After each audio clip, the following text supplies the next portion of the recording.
chicos, tengan buen día. Vamos a continuar con la clase de filosofía. Esta vez vamos a revisar el tema de nociología, también conocida como teoría del conocimiento, ¿no? Es decir, la rama de la filosofía que trata el problema del conocimiento. ¿Cuáles son los problemas más importantes que se abordan en esta disciplina? Problemas como los que pueden ustedes apreciar, ¿no? ¿En qué consiste conocer? ¿Qué tipos de conocimiento hay? ¿Cómo determinamos la validez del conocimiento? Problemas de ese tipo son abordados en esta disciplina conocida como nociología, ¿no? Ya que el tema del conocimiento es un tema muy complejo, muy problemático, ¿no? Es más, el conocimiento para muchos es aquello que ha hecho posible que el ser humano pueda, digamos, sobresalir respecto a otros seres pues, con el cual compartimos el planeta, ¿no? El conocimiento. Así como también, obviamente, hay críticas en torno a esa capacidad humana, ¿no? Han escuchado ustedes por ahí decir, por ejemplo, que el conocimiento, si bien es cierto, ha hecho la vida un poco más, digamos, asequible al hombre, pero a costa de destruir la naturaleza, ¿no? Y de alterar ese equilibrio que hay en ella. Bueno, son críticas o en todo caso observaciones que se hacen a lo que se conoce como el conocimiento humano, pero bueno, ya habrá momento para comentar ese asunto. En nociología, antes de pasar estrictamente, ¿no?, a los problemas de carácter filosófico, antes hay que manejar algunos conceptos básicos o conocer, ¿no?, algunas definiciones, ¿no? Por ejemplo, en nociología es importante que nosotros sepamos cuáles son los niveles del conocimiento, ¿no? Porque no todos los conocimientos están al mismo nivel. El conocimiento humano se manifiesta, ¿no?, bajo la forma de tres niveles, ¿no? Ustedes pueden apreciar ahí, ¿no? Digamos, el nivel más básico, el nivel de conocimiento que tenemos todos, desde muy pequeños hasta, digamos, ya de edad muy avanzada, es lo que se conoce como el sentido común. Algunos textos lo llaman incluso conocimiento espontáneo, ¿no? O incluso algunos lo llaman conocimiento vulgar, pero yo prefiero llamarlo sentido común, ¿no? Es el conocimiento que todos tenemos eh, debido a la experiencia, ¿no? A- Al interactuar diario con las cosas, ¿no? Lo que aprendemos básicamente por ensayo y error, ¿no? Es el conocimiento básico que tenemos todos, lo tiene un campesino, lo tiene un obrero, lo tiene nuestra mamá, lo tenemos nosotros, ¿no? Vamos aprendiendo cosas que nos pasan en el día a día. Por encima del sentido común está el llamado conocimiento científico, ¿no?, que es un conocimiento más elaborado, más sistemático, más riguroso. Se entiende que es superior al sentido común porque éste apela a causas, ¿no? Es decir, trata de explicar la causa de un problema, cosa que en el sentido común lo damos por supuesto o muchas veces lo ignoramos. Y bueno, por encima del conocimiento científico, por su complejidad, encontramos el conocimiento filosófico, ¿no? Es decir, si bien es cierto, el conocimiento científico es riguroso, es complejo, pero también los científicos asumen ciertos presupuestos que los científicos no discuten, no cuestionan, ¿no? Lo asumen como tal. Por ejemplo, la existencia de un mundo independiente de nuestra conciencia. Pero eso los filósofos lo discuten, lo ponen en tela de juicio. Por eso decimos que el conocimiento filosófico, digamos, es un nivel posterior al científico, ¿no? Y eso no quiere decir que sean dos cosas distintas, ¿no? Una se basa en la otra, uno influye en la otra. Dentro del conocimiento filosófico también tenemos que precisar que hay dos tipos, ¿no? El espontáneo y el académico. El espontáneo es, digamos, el que todos podemos desarrollar, ¿no? En algún momento de nuestras vidas nos ponemos a hacer preguntas y luego, bueno, se nos pasa porque no somos filósofos. Y luego el académico, que es el que desarrollan sí, ¿no?, los filósofos profesionales, los que dedican su vida, ¿no?, a la reflexión de ese tipo, ¿no? Bueno, esos son los tres niveles del conocimiento, ¿no? El sentido común, el científico y el filosófico. Ahora, cuando se habla de conocimiento, se tiene que entender que el conocimiento no es algo dado, ¿no? Nadie nace con conocimientos, tampoco nadie, digamos, muere sabiéndolo todo, ¿no? O sea, con todos los conocimientos. El conocimiento es un proceso. Y como todo proceso, hay elementos que intervienen en ella. Los elementos básicos para que el conocimiento se pueda desarrollar son tres, ¿no? El sujeto que conoce, el objeto que se va a conocer y el resultado de esa interacción de sujeto-objeto que vendría a ser la representación, ¿no?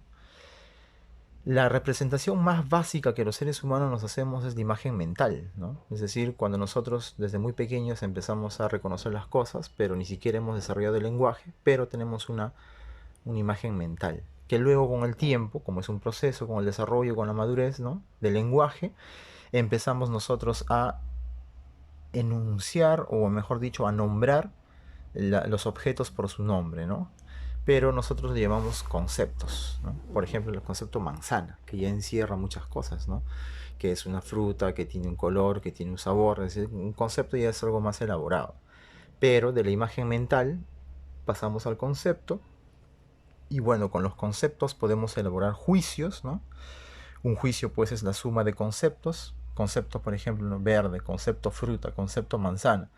Pero si lo relacionamos, ¿no? La manzana es una fruta dulce, verde, ¿no? O roja, entonces es un juicio.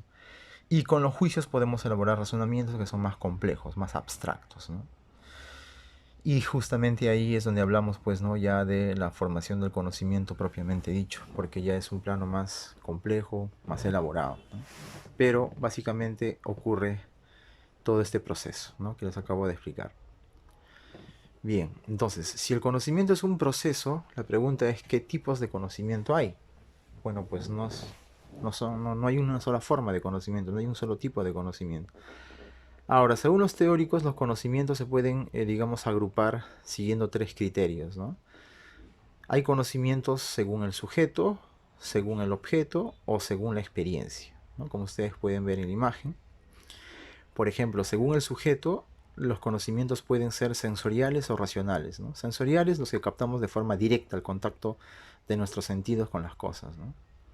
Por ejemplo, sé que una manzana es dulce porque, bueno, la pruebo.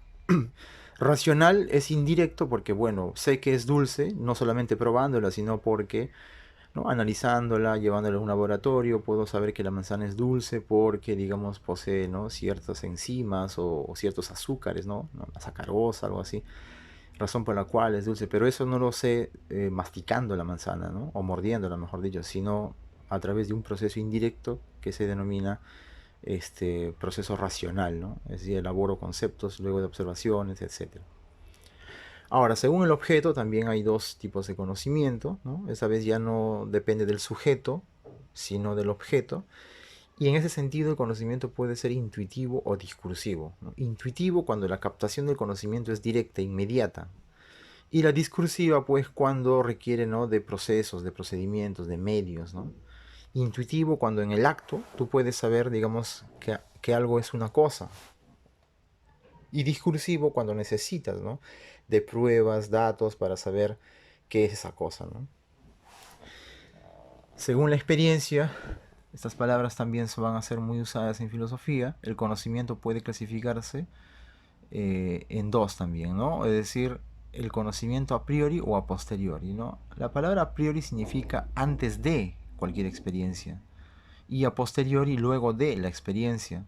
¿Cómo así, no? Por ejemplo, nosotros para poder saber que las plantas, digamos, son verdes porque tienen un pigmento llamado clorofila, tenemos que, bueno, el primero que tuvo que haber investigado sobre las plantas tuvo que haber cogido muestras, llevado al laboratorio, las descompuso y luego llegó pues a esa conclusión. Es decir, no pudo haber llegado a ese conocimiento sin haber experimentado el fenómeno. Eso se llama conocimiento a posteriori, luego de la experiencia. Pero, por ejemplo, hay conocimientos que uno puede adquirir sin necesidad de apelar a la experiencia. Por ejemplo, los conocimientos matemáticos, ¿no?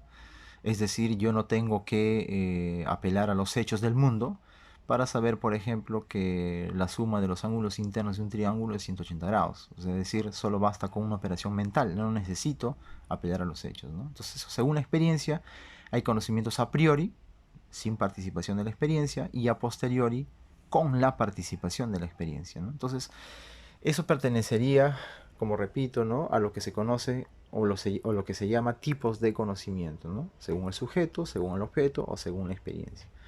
Estos son los conceptos básicos, repito, que hay que manejar para luego entender realmente en qué consisten los problemas filosóficos, ¿no? Por ejemplo, acerca de las famosas corrientes filosóficas, el escepticismo, el dogmatismo, el relativismo, el positivismo, ¿no? Es decir, escuelas que han surgido a raíz de la discusión acerca del problema del conocimiento, pero eso ya corresponderá a un siguiente momento. Gracias.